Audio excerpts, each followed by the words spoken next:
Legends. Every region is different. Every team wants to play a different way. Find the best way to do what you do best. Because to be the best in your region, especially like a region like CBLOL, if you're a 17-year-old, you need to be a little bit cocky. You need to have some swagger, and I want to see them play with that. I want to see them take it to, veterans like Zeitnot, like GBM, who have been around for such a long time and are such prolific players. I think this is a huge situation that KBM could absolutely explode into MSI. We could end the group in quite the chaos here if KBM can find what at this early stage would be, I think, an upset, at least a small one. On Gangplank here in the draft are banned away by KBM, and Swain Kazik for Supermassive as Kai'Sa on the blue side getting banned away. And this is really interesting because so far today we've seen Fabulous play 2 games of Gangplank and do an absolutely ridiculous amount of damage, but I thought they might let it go through. Because when you have a look at Xantins and what he actually plays, he plays things like the Jace, like the Swain, like the Vladimir, who all have very good matchups into it. So I thought they'd go for a bit of a bait and switch. However, they just respect it and get it off the board. I like that, certainly showing respect as Morgana will get banned away. Taking that support off the table, that means everyone's favorite Rakan is on the table. You wrecked my pun. And good that I didn't say it because it didn't come through anyway. Another champion with a lot of priority has been Karma. I reckon this might be a different pick here for support for Snowflower. Have to see, he's looked really good on it so far in the tournament. Karma certainly had a ton of presence here, but maybe not so much success as you can see in the win rate. Yeah, and I wonder where it goes, whether once again it goes towards that bottom lane or whether it goes towards mid lane. Obviously, Snowflower thinks it is a support Karma because he locks in a very nice champion. Yeah, Thresh is a spicy one there. He's also had this banned against him today already, so clearly feeling confident in his playmaking ability, and after the Rakan games, I can't blame him. I think Supermassive are kind of throwing the gauntlet a little here. If they lock this in, especially a very strong, aggressive bot lane to take it to Chitan and Riev. Yeah, absolutely. I think that this is such a good bottom lane. They swap it up for something a little bit different.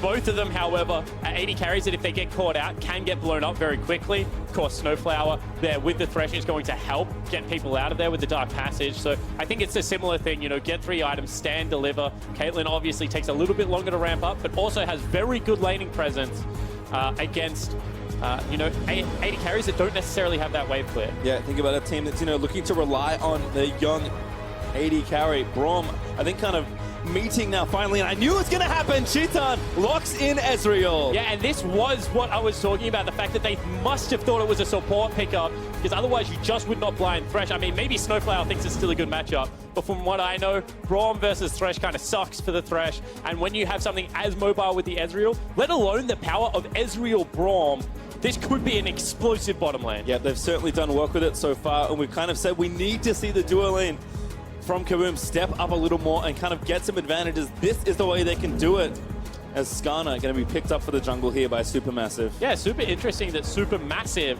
changed the way draft normally works. If they take a mid laner, generally you take a mid laner because you don't want the champion pool to get crunched.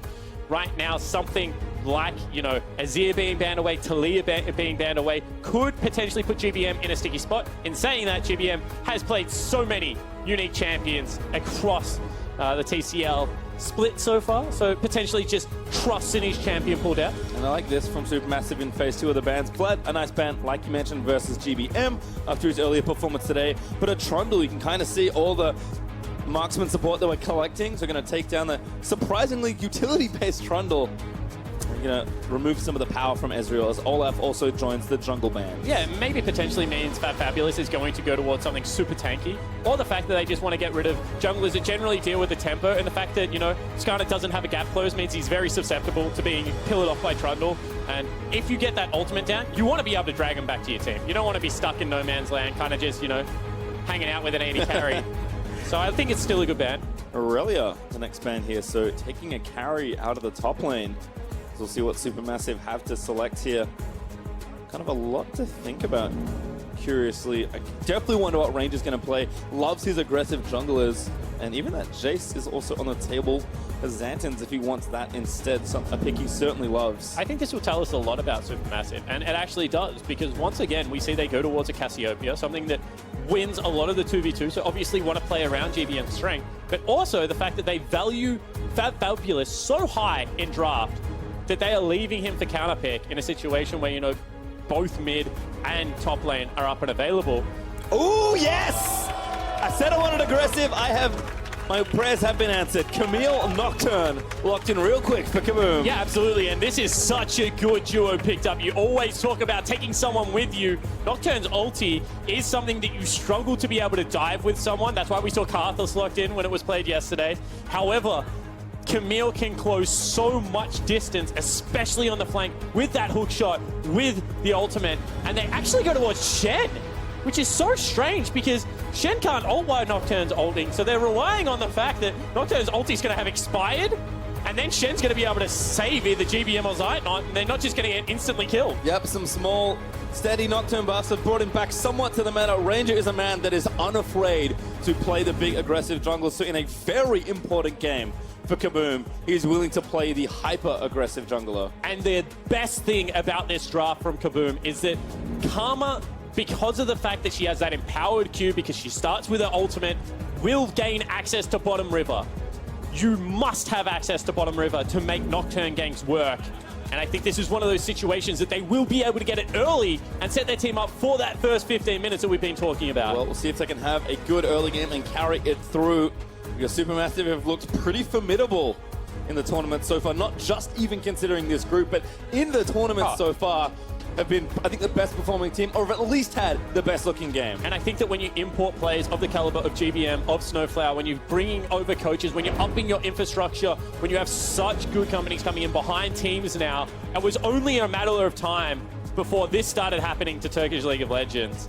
And I think that they are a team that not only these teams within play-ins will be looking at, but potentially further than that will be saying, hey, we need to now start taking notes of Supermassive because they seem to be a serious threat. And for their opponents, Brazil has had a lot of players come through, and they did at one point have quite a few imports from Korea playing in that league. But this group of rowdy Brazilians is looking to upset and try to keep their dreams alive as they look for that qualifying spot. Our last game of day 2 is going to be a spicy one.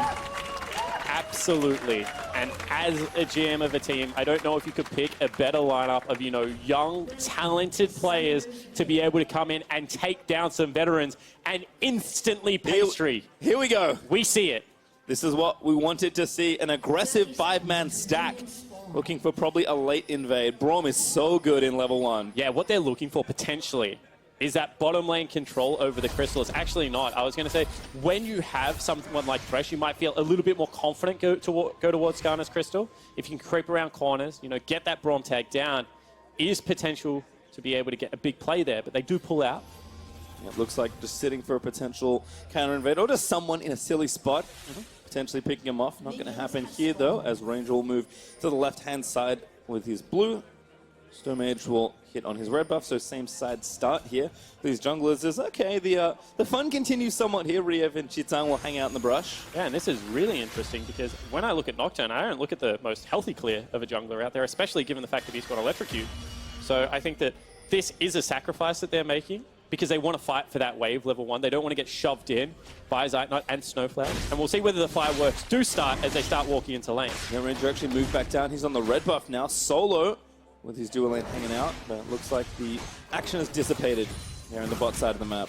Yeah, so just using it for priority over the wave. They're not going for the fireworks instead. They just want to be able to contest. Caitlyn starts with Piltover Peacemaker, which is like the one big spell.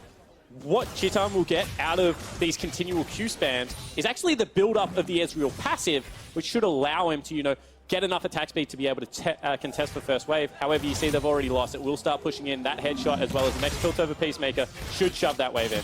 Double Targo is not quite enough. It looks like the level 2 will go over. They're going to try and make it happen, though. Good play back there from Snowflower. But a Q does land back for a bit of threat.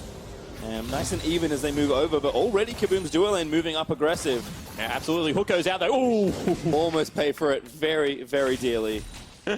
Just skimmed his bottom, Pastry. Just skimmed his bottom. You can see straight away Jinkedo trying to use this shove to get around the map. Something that I always like to talk about Karma's. You can really tell how proficient someone is at Karma with how they dip into Fog of War and try and open up pressure points for the jungler to invade, for bottom lanes to go aggressive. Snowflower, yep, finds a hook onto the support, plays in range. Door is up for Riev. No Ignite committed, just some poke there as Stormage also going to invade here and maybe even line up a dive because there's nothing to take on this side of the jungle. Yeah, absolutely. However, they don't have mid lane priority. It is at most going to be 3 members down here against Ignite as well as Heal. That is a very risky dive at this stage of the game. So I like the fact that he's just protecting the push in from Snowflower and Zeitnot, who didn't have vision out at that stage of the game. I just smite play it coming out of Stormage. Ranger right now looks to be power farming on the other side of it. Stormage does delay some of his farming, but will be back very quickly, flying through that jungle. Ranger, as any Nocturne you kind of expect, is looking for that 6 to really apply the first bit of pressure. Yeah, and that's what you have to talk about. That's why he went for the complete clear of one side of his jungle before recalling, because that's all you're waiting for is that level 6. This is the quickest way to get your camps back off cooldown. So I think that Ranger is just going to power farm through, potentially looking to take a Scuttle Crab on the top side to give some safety to Xantins up there. But Samaj, doing the right thing, it's just controlling neutral objectives. And when League of Legends is played this way, it almost is like PvE, because what you're trying to do is you're trying to get enough early game advantages before Nocturne comes into his power, and you do that by collecting things like Drakes, like Rift Scuttlers, as well as that Rift Herald. Yep, made possible by the threat and push that Supermassive dual lane has here. Zeitnot and Snowflower might not be reflected in kind of the CS right now, but certainly reflected in the pressure they've got that gives them a very early Cloud Drake. The Fierce Emotion was not there this time. Yeah, absolutely, and unfortunately it is going to be a second Cloud Drake, so they don't get, you know, the RNG of potentially proccing a Fire Dragon or an Earth Dragon at this early stage of the game. However, we are going to see very early recalls coming out. Chitan goes back with 24 CS pastry. That's only a tier, and he missed a cannon for it. Yep, he actually went back. The pressure was a little too much. Instead of pickaxe here for Zeitnot, not waiting for the BF, instead taking the good timing and just getting the slightly cheaper item. Still should be able to apply that pressure. And I think that's such a smart move to go back and match that, because what you don't want to do is give Ezreal any room to spam out abilities and be able to shove out the wave. I think that at this stage of the game, with the push they're being able to head, they should be thinking once again, as they did in the Direwolves game, one more bad recall, we take this turret. And you can see immediately Snowflower roaming down the river, looking to get pressure while the wave's pushing in, because there's really no way right now that Zeitnot can die. Yep, only brown boots, but enough to roam down to mid and threaten potentially here in the mid, but wave is pushing in the wrong direction for that kind of play. But still a nice, pretty free look there for Snowflower. It certainly is, and you can see he's just going to continue to really walk around. He's giving all the experience over to Zeitnot right now. He's going to be accruing such a big lead in that category. We'll get an earlier level 6. Now we'll rejoin. And you can see got very good vision control around. Knows probably there's a pink ward on the back of that red buff as well. And now with the lane reversing very hard off the turret, they can look to continue to push in with minion dematerializer, and they're going to crash this massive wave and look to take so much damage down. Again, KBM Duo just forced to play a little bit farther back here. 10 CS up now for Zeitnot, although that will get pretty much halved since the wave is finally given over to KBM's Duo. Jinkato just find a ward, clears out that pink, and is at least getting his push and pressure down. Yeah, absolutely. We check in with the other lanes quickly. You can see right now, Fabulous, someone I didn't expect to really be seeing play Shen all that much. He's been playing Gangplank only. It's such a different pick, but I think he recognizes how much backline threat there is. Also a very good pick into Camille.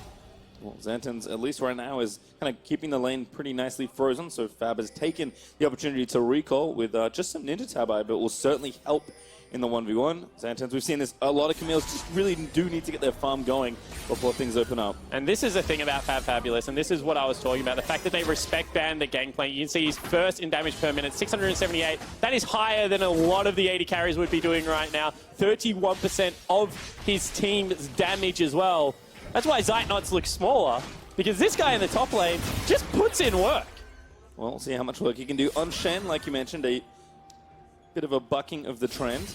Xantins finally gives the wave over as the freeze will break. So Mage looking to take down some vision and continue checking things out, and Ranger looking for a lane gank with level 6 in the bot lane. Yeah, you can see right now Riev trying to fish, instead goes in. There's Ignite, looking for the paranoia, but doesn't proc it. The range is so short at level 1. He finally finds it, but he's going to have to go in really late. The flash is nice, the damage is good, but he's forced to get away, and there's the ult. The counter, Skarner suppression, and first blood goes to Zeitnot. Flash, chilling smite, stun, double kill. And that is not what you want to do. They continue to press forward, but that will be everything. And once again, Supermassive 2 kills onto Zeitnot will look to potentially push down another bottom lane turret at 8 minutes into the game. Looking so strong here. The counter gank was perfect from the Skarner, and I feel like Ranger was just a little bit short on the ulti range. The turret will be forfeit. That creep wave is massive. And once again, that early gold, that early advantage is going to the bot lane of Supermassive. They are 2,000 gold ahead off that play. Yeah, absolutely. That is a game-changing play. And on the back end, Ranger kind of felt like old school Maokai when you jungled and you like flash twisted advance someone in the mid lane, then they took you under the turret. That's what that paranoia felt like. He was like, I don't want to go in because I am so close to their turret right now. And that play really turned around rapidly. Well, it's not work out there. Looks like Xantis looking for a roam in the mid lane. Oh, great flash stun! Puts him in the Hextech ultimate, but Fat Fabulous is going to answer with the Shannon. Ranger also here. The taunt is going to land through, but they're going to try and take the big prize. Fat Fabulous, though, solo Xantins amongst all the chaos. And now he's going to keep turning it back around. Ranger with a decent amount of damage, but Shen's just going to walk away. And this is the benefit of experience. GBM knows exactly how much damage will come out, and now Snowflower is here. Again, another great counterplay here from Supermassive. The Flay not quite catching the flash, but the taunt will grab it instead. The kill goes over to the Shen, and boy, does he deserve it. Absolutely fantastic play once again coming out of Supermassive, just knowing exactly what they need to do at this stage of the game, and they're continuing to aggress in, looking for that vision control, and now looking to isolate that mid lane turret, whilst in the top lane, Zeitnot just continues to push in. And actually forcing a TP from Xantins, who roamed mid with a nice attempt. Ranger, oh no, he might get picked up as well. The ace in the hold's good, so maybe he's going to keep running down. The hook lands on Xantins. They get the first kill onto the trap that was set up earlier. Make it a second. Zeitnot.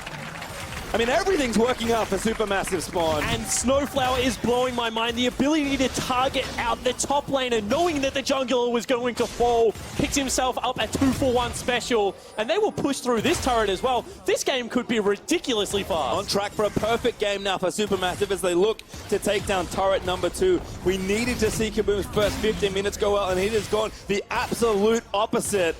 5,000 gold as that turret goes down at under 10 minutes. And they just have advantages everywhere. Everything that could have gone correct for Supermassive has gone. And you can see one more time, Predator going to be popped. No, oh, actually, I think he does have it, but not quite able to get in there. Did he move too quickly then for his Predator? Because it certainly said channeling, and it is on cooldown. Maybe. I don't know.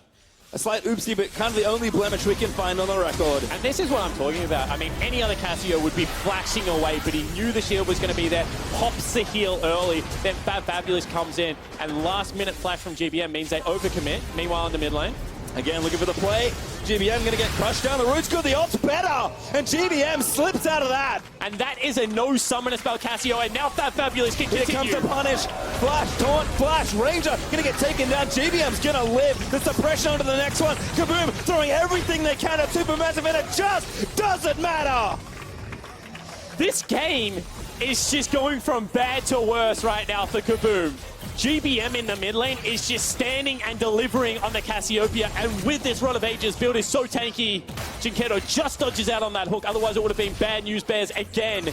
But they can continue to push down this mid lane turret, and they're just taking team fight into neutral objective time and time again. Cassio Caitlyn are carries that need farm, but the power trough will not exist this time around for Zeitnot. 3-0-1 with an Infinity Edge already completed.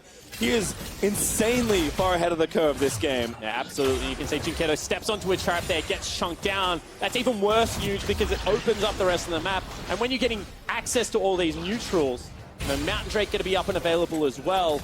This is literally the ideal start. And again, a team that plays very textbook when they know the advantages they have, as we'll watch this next attempt here from Kaboom. And this is 3 members streaming in, looking to lay a CC. No instant ult again, instead turns away, gets deeper under the turret, lands that, and then Fab Fabulous with a great read, already on the collapse. They knew he was coming, they couldn't do anything about it. And they just know how far they can continue this. You know, Ignite goes out, body blocking from Snowflower, keeping GBM safe, turns around, gets some nice vamp off the creeps as well. I mean, Supermassive are just playing a textbook game of League of Legends. The Eye of the Herald is in the inventory of Stormage. The Mountain Drake has gone over to Supermassive. Still on track for that perfect game as Supermassive with a huge gold lead as they look to try and close this out. Mid turret's going to be the next target for sure. This GBM's blue buff going to push that out, and we'll see where Zeitnot goes. But just look at these gold differences, Spawn. 2,000 gold. differential between the 80 carries. You know, at certain points of the game, that doesn't seem like a lot. When you got 4,000 gold, that seems like an absolute truckload, and that is the exact situation that Chiton is right now. He is a third of his gold down to Zeitnot. That's a lot. And unfortunately, the Caitlyn is not stopping anytime soon. He's actually looking topside right now to catch this wave. But should be on 2 items real quickly, and a very smart defensive purchase, perhaps. And this is where you have to really look at Supermassive and say this is a team that is playing respectfully within themselves, because Zeitnot, he's 2,000 gold up. He could be like, you know, I'm going to go towards my Zeal. Instead, he knows he's carrying a shutdown, goes towards the tabbies, knows the only way he dies is if somehow Xantins as well as Rangy get onto him at the same time. So goes for that defensive pickup. The range plus the boots is just going to keep him so safe throughout this game. Certainly isn't. He's the one that needs to stay safe. Oh, he tries to go aggressive. He's known for it, but he's going to get suppressed as a result. Flayed into the box, locked down forever, and Skarner takes the kill as the lands a little late. Yeah, exactly right. I mean, they tried to get Zeitnot into there. Once again, they go into GBM. Back into GBM, insta-flash out. This time he knows has to get out quickly as the team rejoins. And now they can make their play. Ranger is very vulnerable. So Squitch on the knockdown. Good spell shield there as the knockup from Rev might save him instead. He gets hooked down. Zeitnot on a rampage. Takes down the Karma with his ultimate. He grabs a double off the back end of the play. The mid out is gone as well. Rift out trying to form into celebration at this point. Absolutely. They're just going to look to push through. So many turrets will go down on this push. All of the CC and wave clear is now off the map with Riev as well as Jinkedo going down. And Supermassive are putting on a clinic of League of Legends. To put it in perspective, Spawn, the largest goal deficit at 15 so far this tournament is 2.7k. We're not at 15 minutes, and I'm not great at math, but that number is a whole lot bigger than that one. It's triple, actually. Yeah, it certainly is. I mean, right now, 9,000 gold is the lead for Supermassive. And for teams that want to be able to say, you know, when we're ahead, how do we turn around plays? You know, Chiton makes a small mistake, immediately they layer the CC perfectly. They're looking to get multiple members involved. GBM goes back mid lane. He knows, right now, I am the only play available on the map. Steps too far forward, immediately respect flashes. Then from there, he knows the other team is overextended. KBM, unfortunately, try and save a loss, which you should never do. A bullet curve somehow doesn't hit Ranger, takes down Jinkedo, maybe a little bit unlucky there. But with 2 members off Summoner's Rift, they just push through, immediately get the recall, and they are now at their maximum power level. 11-0 and counting in kills as structures and objectives continue to fall around. Infernal Drake will be the one up next for a bit of variety bucket action, but Supermassive will take it, given where this game has gone. Caitlyn is not even 2 items yet, and Zeitnot has effectively already taken this one over. 3-for-1, GBM, can he magic away out of this one? Doesn't look like it this time around. The stun will land from the passive. He will get feared by Nocturne, and Riev will prevent the perfect game, but Snowflower is hunting for revenge. He grabs the hook, Riev burns the flash, and now the TP's gonna try and take the maximum off this play. Titan now gonna run into Fab, gonna have to flash out, but Fab says no, he's gonna wait, the stun will land, the chain is there, and they take him down as well. And you can see Snowflower is still chasing Ranger throughout the jungle. He thinks he's got himself a way out. Snowflower still just searching for the jungle. Ranger will be able to escape, but you can see that Supermassive right now, even if GBM gets caught out, they're collapsing as a unit, they're teleporting in, they really are playing towards the percentage plays. And I mean, this is GBM, thinking he's safe in a side lane, maybe going a little bit too far up. Once again, collapses there. This is very nice play, but immediate response. Duck into Fog of War right now. If you are Fabulous, look for your ward. They call the players on as soon as Snowflower hits a hook. That's the teleport coming in. And they're just punishing little mistakes. It looked like a good play, but it just wasn't there. Yeah, I mean, KBM kind of have to do those things when you're this far behind. Any gold you can get is good gold. But Supermassive is just playing it kind of another level in this game at least. Still managed again, looking for something down the bot side, but not going to grab it. Yeah, and to just put into category like how world-class Supermassive is playing right now. This is the 5th highest gold differential, like all splits. This is a team that right now is playing flawless League of Legends. You know, you can argue that potentially GBM needs to wait for other lanes to be crashing for him to play aggressively. He is playing a little bit over the edge, but everyone else on his team is really towing that line of, you know, super aggressive, punishing play and respect. Ranger in again, Snowflower on the target. There's the ult from Braum to try and combo it up.